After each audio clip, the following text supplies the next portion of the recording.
Okay, so February 1, Carnivore Diet, you see some Mikaila and you see some wacky, stupid doctor talking about this crazy shit, and I'm going to try, right? So what happens on February 4th? I mean, you're like, holy cow, I don't have symptoms anymore. What I mean, are you like, because it's only 2 days. I mean, it's only 40 hours, you could come back. And to be fair, there are relapsing, remitting forms of this disease that people do experience relapses. And the interesting thing to me is, we always chalked it up to chance. Well, I don't know. Some people relapse. We don't know why. Maybe they did something in their diet that week where it got better. Who knows? But so where are you at? Where are you at on February 4th? You don't have symptoms. Happy. Yeah. I was elated. I'd been suffering for 5 or 6 years at that point, and just thinking, all right, I beat up my body through the military, through competing. This is just my new normal. And I just have to adapt to it. Mm-hmm. But February 4th, I felt great. I was happy. I was over the moon with it. I felt amazing. My workouts improved. My mood improved. My production at work improved. I wasn't thinking in terms of remission. I was staying as positive as I could be. And that was in the back of my mind the whole time. Like, all right, maybe this dumb luck, But come February 3rd of this year, I've been CIDP symptom free for a year. Wow, that's awesome. And because people say, well, it's just coincidence. Well, the timing is pretty interesting. I mean, it's like Carnivore Diet within 48 hours, no symptoms. I mean, to me, that's a pretty suspicious coincidence if you're going to call it a coincidence. But and not to mention the fact that I've literally seen thousands of people with autoimmune disease now with similar stories, which is really, really interesting. How debilitated did you get? I mentioned you said you were, you could barely walk at one point. I mean, what was your day-to-day experience either prior to the infusions, without the infusions, prior to this diet? I mean, your calves, you can't feel them. They're atrophying a little bit, I'm sure. I mean, were you like having a hard time walking? What was the existence like? I fell a lot. CIDP comes on very slowly, just little bit by little bit, to where you don't really realize it. Everything that I've been told was that me having COVID sped everything up, made everything just much more evident, which now that I look back, yeah, I would fall in the shower a lot. There was one time that I fell so hard I went into shock.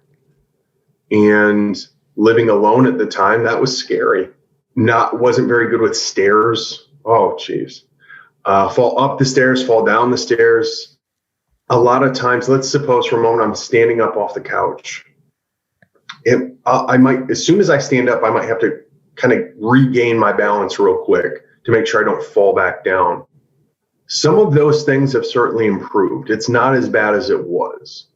Quality of life wasn't amazing because, all right, guess this is a good way to put it, is I'm 6'2", about 205. Always been a probably sub 10% body fat, muscular guy, very athletic build with no calves. Not a great look. Not great for self-esteem or ego either. There's always these jokes and ridicule about, individuals being in the gym, why don't you train legs? So yeah, that was very difficult. I've never had overly impressive calves, but they were mine, Yeah, it was certainly tough. And I still want to see if there's something that I can do to possibly regain them. Mm-hmm. So you had multiple MRIs, you obviously had spinal tap, and my understanding is the spinal tap is one of the diagnostic criteria for this particular disease. What did the MRIs show? Did they show lesions, demyelination in certain areas? I mean, what did they tell you when they saw that? Did they see anything? They didn't explain a whole lot at all. I really didn't get access to the MRIs or anything from the spinal tap. The doctors took everything and, they would review it and figure out what was going on. The only x-rays that I saw were initially from the podiatrist that I went to. Yeah. And he had showed these really dark spots in my feet. He said, something's going on. Something's not getting where it needs to get to. But yeah, that was really it. Yeah, I can't imagine x-rays would be particularly helpful in this particular. It might rule out some things, but it's not going to show much. So you go, it's February, symptom free. You're reapproved for the infusions in April. So did you reintroduce the infusions, or where did you go from there? Decided no thanks. I haven't gone back for a couple of reasons. I feel better on this diet than the infusions ever made me feel. I don't have an entire week every month where I feel awful. I don't have to suffer in some office for 8 hours with a needle in my arm. Now, I have thought, once it was initially approved, I did think about going and getting the infusions as a backup.